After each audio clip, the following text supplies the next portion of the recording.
Today I'd like to share with you a slideshow titled Human Nature from a Psychological and Theological Perspective. My name is Rebecca Bradley, and I'm from Colorado Christian University.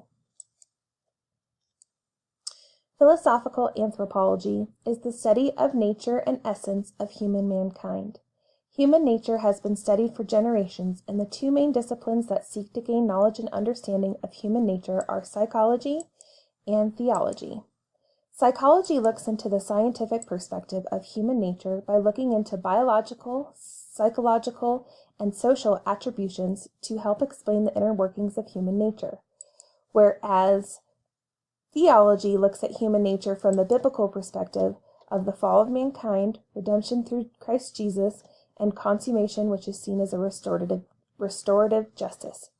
Today I would like to explore psychology's scientific perspective by looking more in depth into each attribution of biological, psychological, and social attributes, and then into the biblical perspective of the fall, redemption, and consummation to discover if these two disciplines can use their individual perspectives to be integrated in order to achieve the common goal to reduce human suffering.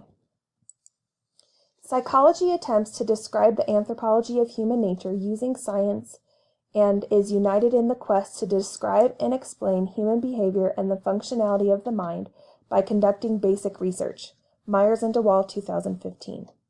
There are several psychological approaches through which psychology is studied and include biological, behavioral, and cognitive, social, cultural, evolutionary, and psychodynamic, all of which seek to explain the inner workings of human nature and functioning. Entwistle, 2015. Next, I'd like to go over the biological application. Myers and DeWall, 2015, state a biological perspective is concerned with the links between biology and behavior, including psychologists working in neuroscience, behavior genetics, and evolutionary psychology. Understanding the way God created humans by becoming knowledgeable in the inner workings of the mind leaves room for discoveries that lead to healing. Next is looking into social cultural applications. These can help theologists understand the implications that relationships can have on identity and acceptance. Social influence is described by Sabates, 2012, in her book titled Social Psychology and Christian Perspective, states the process which individuals alter each other's attitudes, feelings, and behaviors as a result of their interactions. In society today, that includes interactions that are face-to-face or conversations on social media. Social identity is seen to influence individuals by means of group membership and conformity, and Sabates 2012 states that groups are one of the most powerful entities in human social interaction. This information that encourages both psychologists and theologists to understand the need for healthy group relationships. Next is psychological implications. Psychological implications include both behavioral and cognitive approaches that are centered around mental health. Entwistle 2015 states, the behavioral perspective is concerned with analyzing how external factors such as rewards and punishment influence the acquisition or extinction of behavior. Entwistle 2015 then describes cognitive psychology, stating it focuses less on the biology of these phenomena and more on the circumstances under which they occur. The internal process that facilitate or inhibit information processing, such as attention, perception, memory, learning, and the content of cognition as mental representation. The understanding that psychological implications provide theologists other tools that can aid a person to change their perception and unveil deficiencies that would not otherwise be noticeable under a strictly biblical perspective. Now I turn attention to the theological perspective. A Christian theological perspective seeks to explain the anthropology of human nature using diverse interpretations based on data available and sifted through theological traditions based on biblical truths. Entwistle 2015 states that Christian theology sees God's revealed word, as discernible and view it as a guide for faith and practice. Christianity provides a perspective into human nature that provides what psychology does not, and is the explanation of the meaning and purpose of life. Entwistle 2015. There are a couple of concepts that a Christian theological worldview has developed that centers around main concepts such as creation, sin, grace, redemption, and revelation.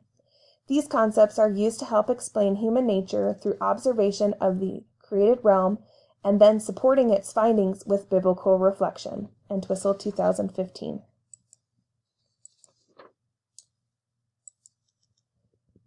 The idea that humans are finite creatures suggests a need for completeness and limitations in our perception, which can lead to seek a greater understanding from someone greater than self. Scripture confirms that God is infinite, stating, "Great is our Lord, mighty in power, his understanding is infinite." Psalms 147:5, New King James Version. Entwistle 2015 states, "Our limitations and our abilities should be used to recognize our dependence on God and to give him praise." Scripture also states that there is one Lord, one faith, one baptism, one God, and Father of all, who is over all and in all and living through all. This comes from Ephesians 4:5-6, New Living Translation. This implies that a dominion over all and authority over all human beings. Scripture speaks to a dependency one should have on God, stating, You shall after all your Lord your God and fear him and keep his commandments and obey his voice. You shall serve him and hold fast to him." Deuteronomy 13:4.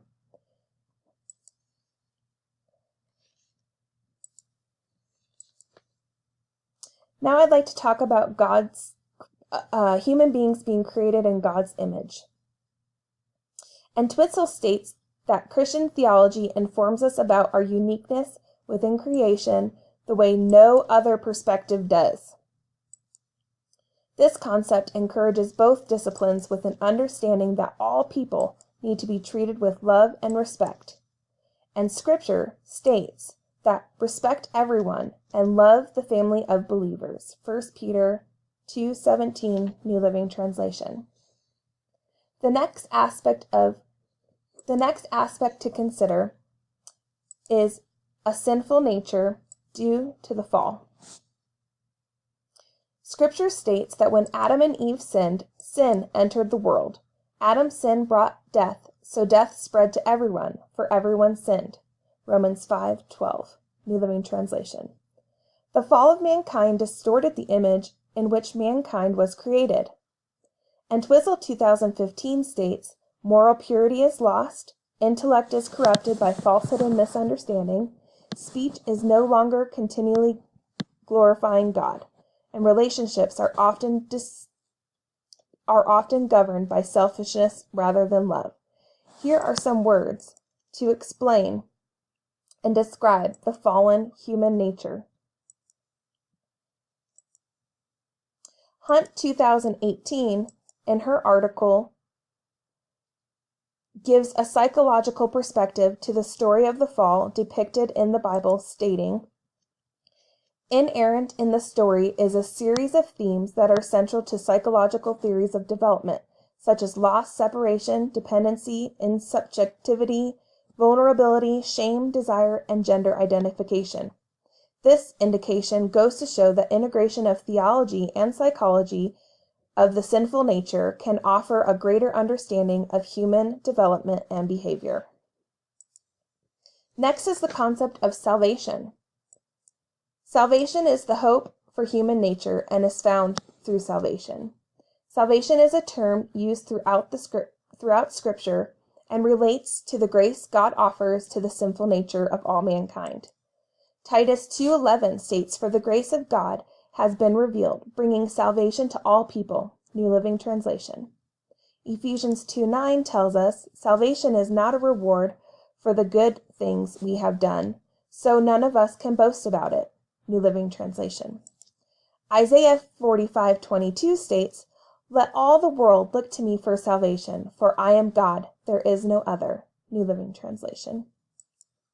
Acts 4:12 states, "There is salvation in no one else. God has given no other name under heaven by which we must be saved." And 2 Timothy describes where one can find this salvation, stating, "You have been taught the Holy Scriptures from childhood, and they have given you the wisdom to receive the salvation that comes by trusting in Christ Jesus." New Living Translation. This leads into the next aspect of redemption through belief in Jesus Christ. Redemption is God's way of restoring relationship between mankind and God, and is offered as a free gift. Entwistle states that redemption entails the forgiveness of sins and justification, being declared righteous in God's sight, removing us from a state of enmity with God. Scripture reiterates this concept by stating, "And you who once were alienated and enemies in your own mind, wicked works, yet now he has reconciled in the body of his flesh through death, to present you holy and blameless and above reproach." Colossians 1:21-22, New King James Version. Smith, 2015, in his article, states, "If God is God in electing himself for humanity in Christ, then our true humanity, our redeemed existence, is in a corresponding act of giving ourselves to him." Scripture states, "For God did not send his Son into the world to condemn the world, but that the world through him might be saved." This perspective, given by theology, offers psychology a message of hope to all from the condemnation of sin, and is the first step in true healing of human suffering.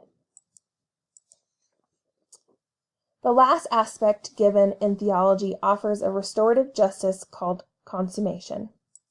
So far, the biblical account explains why human nature displays behavioral elements of good and evil, just as psychology seeks to display human nature's behavioral display through scientific evidence in the biopsychosocial models. Even though a believer in Christ is redeemed from the penalty of sin, which is spiritual death, the human nature still struggles with sin in the flesh. This last concept of consummation, explained by Entwistle, states, "It introduces God's desire to reconcile humanity and the entire created realm to himself. This is a hope that a Christian has through theological perspective that is not provided in a strictly psychological perspective.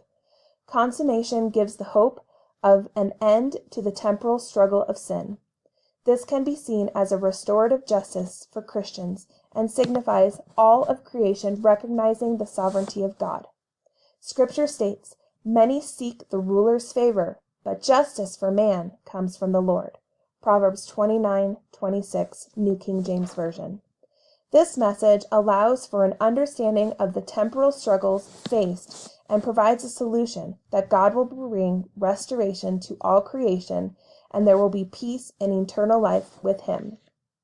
Integrating psychology and theology offers to show others another perspective and another opportunity for healing of the mind, body, and soul. Thank you for listening today.